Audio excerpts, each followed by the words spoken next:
pasalamatan ninyo. So nagustuhan ko yung mga naibalahagi ninyo mga kapatid at tunay na nakakatustos yung mga narinig natin dito. So mayroon pa tayong mamaya at saka bukas. So yung ating pagod sa pagpunta rito, kung napagod man, ay sulit. Dahil napanariwa muli tayo na tayo ang pagpapatuloy ng gawain ng Panginoon. Dahil tayo ay nakatanggap na kanyang buhay. At ang nakakatuwa doon, pag i-compare natin yung church sa pantaong organisasyon, kahit na gaano ka karunong at punong-puno ng mga estratehiya sa iyong isipan, pag nagtipon kayo, kasi Brother Fred, alam niya yan, si President siya eh. Nagtipon kayo, kung gaano man kayo karami, yung mga gusto mong ipatupad, maaring okay sila, pero mamaya wala na.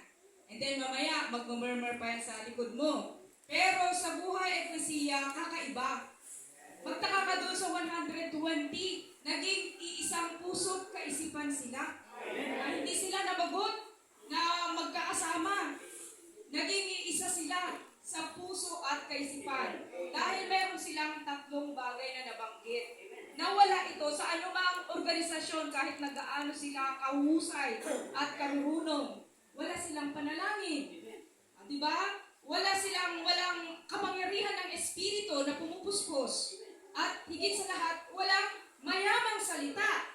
Diba? Pero sa pagbabawi ng Panginoon bilang ang pagpapatuloy ng gawa, praise the Lord! Naisilang tayong lahat sa ating Espiritu kung kaya't mayroong paraan na tayo ay mapuspos ng Espiritu sa panloob at sa panlabas. Kaya dahil dito, bunga nito, may matanggap tayong salita, ayan na. Lahat na ng mga gusto mong makakausap mo, parang gusto mong pahayagan ng Ebanghelyo. Dahil ikaw ay nanalangin.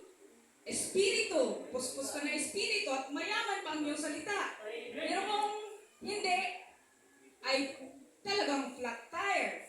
Ay, tingnan mo nga mukha mo sa salamin, ay parang, pati ikaw problemado, bakit ganito na itsura ko? Yung buhok ko, puro uban na. Ayan, kayo nga, wala nang buhok yung iba. Yung iba, pag bumiti, marami nang kulang sa ngipin. Di ba? Tapos marami na rin nakasalamin. Ano ibig sabihin nun? So,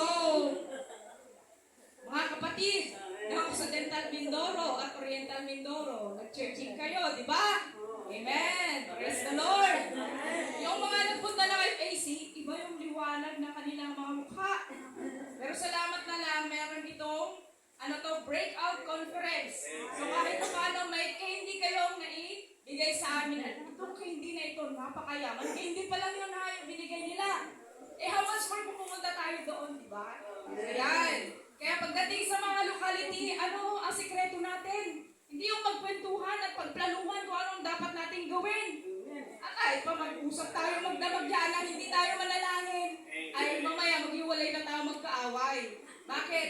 Sa organisasyon na kinabibilangan namin minsan, nararanasan namin yan.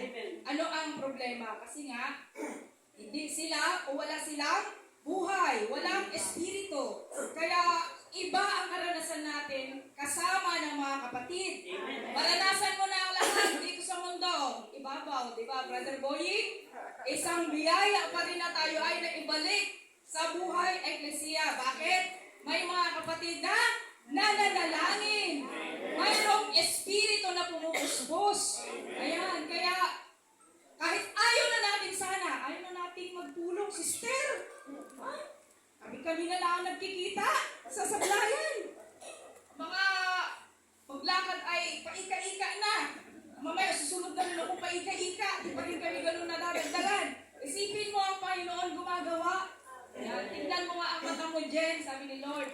Hindi ka gumagawa, pero ako gumagawa. Dahil ang Panginoon natin, ang Diyos natin ay buhay. Isipin mo yung mga kapatid na nag-i-enjoy doon sa binyan. Nagbakasyon lang yung kanilang kamag-anak pag-uwi ng tagumpay. Nabaptize na, yan ang gagawin namin. Kundi hindi ipagpatuloy yun. Wala kang may panganak. Ayan, meron na bagong panganak. Mag-aalaga na lang kayo. Diba? So, Praise the Lord! Ang Diyos natin ay tunay at buhay. Gumagawa